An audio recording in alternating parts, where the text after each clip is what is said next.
Hey, Bills Mafia! Before we dive into today's big story, let's take a moment to appreciate how far this team has come. Year after year, Buffalo is right there in the mix, one of the best teams in the NFL, but we all know the job isn't finished. The goal is a Super Bowl, and the Bills are making moves to get better and break through that playoff wall. But one thing is clear, this team needs a true number one wide receiver to help Josh Allen take this offense to the next level. And that's why the name Tee Higgins has been popping up in rumors. We're breaking it all down today, but before we do, hit that like button, subscribe to the channel, and turn on notifications so you never miss an update.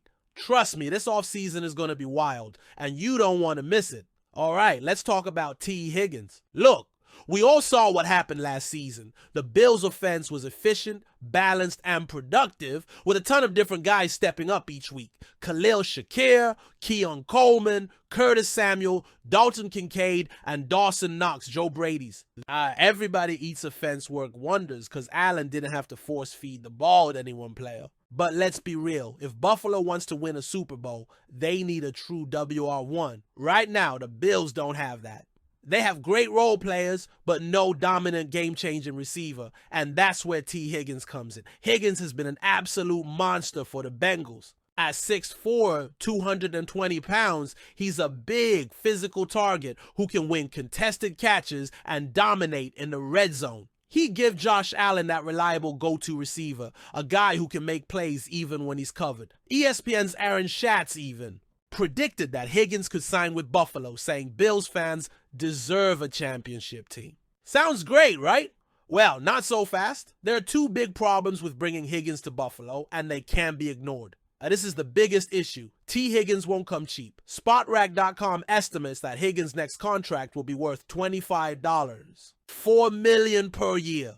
That's elite WR1 money, but here's the problem. The Bills are already $12 million over the salary cap. So to sign Higgins, Buffalo would have to restructure multiple contracts, make significant cuts, possibly move on from key defensive players. Now ask yourself, is Tee Higgins worth gutting other parts of the roster? Buffalo's offense was already one of the best in the league, averaging nearly 31 points per game in 2024. The bigger problem in the playoffs was defense, not offense. Would it make sense to spend big on a receiver when the team desperately needs pass rushers and cornerbacks? Brandon Beane has a tough decision to make, even if the Bills somehow find the money. There's another major issue. How would Higgins fit in Joe Brady's offense? Last season, Buffalo's balanced attack worked so well because Allen spread the ball around. Instead of force-feeding one player, he threw to whoever was open. That wouldn't be the case with Higgins. If Buffalo is paying him $25 million per year, he's going to want WR1 targets every game, and that could be a problem. Think about it. Would Higgins be happy in an offense where one week he gets 10 targets, but the next week only 2 or 3 because Buffalo is spreading the ball around? Would he be fine with Shakir or Kincaid getting more looks than him? Some games. That's a big question. Mark. And let's be honest, we've seen star receivers in Buffalo get frustrated before when they're not getting the ball enough. The last thing the Bills need is another locker room issue when they just had one of their best seasons in years with zero drama. So unless Higgins is willing to be just another piece of the puzzle, this could create more problems than solutions. Let's be real, Bills Mafia. When Brandon Beane drafted Keon Coleman out of Florida State, the expectation was he'd be an instant contributor. Why? Because Buffalo lost its top 2 receivers in the offseason. Stephon Diggs was traded to the Houston Texans after 4 straight 1,000-yard seasons. Gabe Davis signed a 3-year, $39 million deal with the Jacksonville Jaguars. That's 1,929 yards and 15 touchdowns gone from Buffalo's offense in a single offseason. And the plan? Keon Coleman was supposed to help fill that void, but instead, his rookie season was a major letdown.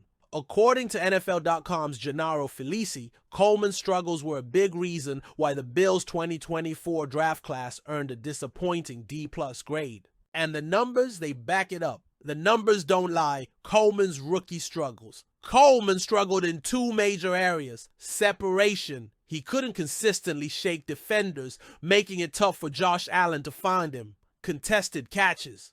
Even when he got opportunities, he struggled to come down with the ball. Let's talk about that contested catch rate. It's ugly. Coleman saw 19 contested targets, but only caught 7 of them. That's a 36.8% conversion rate, which is well below average for an NFL receiver. And the connection with Josh Allen? It just wasn't there. Over the final 7 games of the season, including playoffs, Coleman caught just 10 of his 29 targets. That means Allen and Coleman connected on only 34% of their passes down the stretch. For a guy who is supposed to step in and be a playmaker, that's not good enough. How much did Coleman's struggles hurt Buffalo's offense? Now let's be fair. Coleman wasn't the only reason Buffalo's passing game took a step back. But it's impossible to ignore the drop in production from the receiver position. In 2023, the Bills averaged 387.6 yards per game, second in the NFL.